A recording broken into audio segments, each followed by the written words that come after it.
friends, Miss Wendy here with the Fairfield Public Library. Today we will be making a pop-up chick. Come join me and I'll show you how to make one. Okay friends, so in the kit that you picked up at the library you will find a chick, a paper plate, a paper straw, and some burlap. You'll also need some additional items. Markers in nest colors, glue or glue stick, scissors, tape, and a stapler if you have it.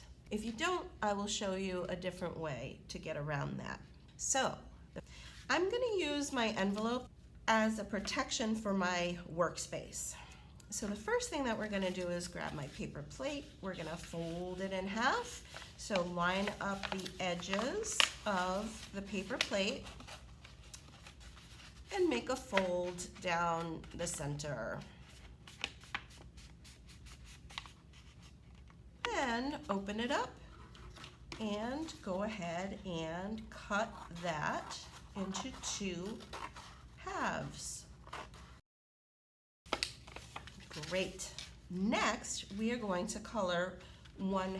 You can color both if you want, but I'm going to color 1/2. And now I am going to take my burlap, and that's going to go on top of my nest. So there might be some strings hanging. You can take those off. And what I'm going to do to make sure it's the right size for my nest is I'm going to put my paper plate on top of it. And I'm going to line it up with the bottom. I'm going to also line it up with the edge. So with the edge and the bottom. And then what I'm going to do is I'm going to take my darkest color marker and go ahead and make a line on my burlap so that I will be able to see it when I cut it out.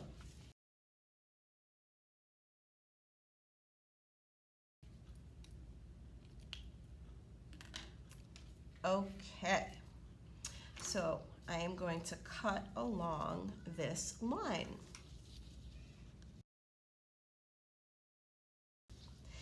And you notice that there's no line on the bottom. I'm not going to cut that at all. I'm just going to go over to the other side. All right, and now I'm going to just set all of this aside for a moment. And now I'm going to take both halves of my paper plate and I'm going to put them together so that there will be an opening, and I am going to staple around the sides. I'm going to leave a little bit of an opening right here on the bottom middle. Now if you don't have a stapler, you can tape all around each side, but again, leave that opening right here. And I'm going to staple just the edge of the paper plate. So right on the edge.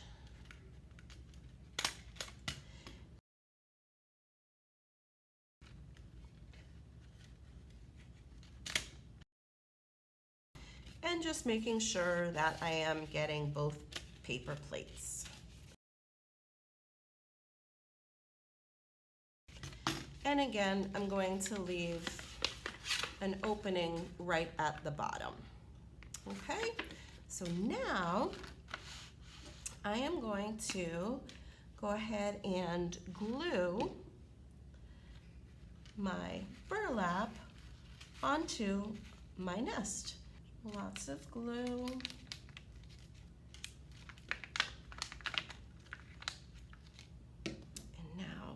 Glue that right on to my nest. Give it a nice pressure. Pop it back open. And there is your nest. Now I'm going to set that aside to make sure it's dry. And now I'm going to color my chick. There we are. And now go ahead and cut your chick out. If you don't want to cut so much detail at the feet, that's okay. You can just go ahead and cut it around like that. Now We're going to take our straw, open it up, turn your chick over, and right down the center of your chick, we'll take some tape and tape the straw onto your chick. I would use 2 pieces of tape, 3 if you want. Small pieces of tape so it doesn't go onto the front. And there's your chick. Now, if you want, this is an optional step, you can give your chick some hair by using some of the burlap pieces. So you can tear the burlap apart like that and go ahead and use some glue right at the top of your chick's head and glue some burlap pieces on. Gets a little tricky, so it's up to you whether you want to do this part or not. All right, and go ahead and wash your hands if you need to, but there's my chick. And now the reason we left the opening at the bottom is so you can stick your chick inside so that it could hide in its nest. There's the chick, little pop-up chick. You can even use some pieces of burlap to put inside your nest if you want. Nice job, friends. So remember to clean up. Woohoo! So friends, I hope you had so much fun making your pop-up chick. Please join us for other DIY events and events here at the library. Check our calendar for our future schedule. Thanks so much for joining me. Have a great day. Bye-bye.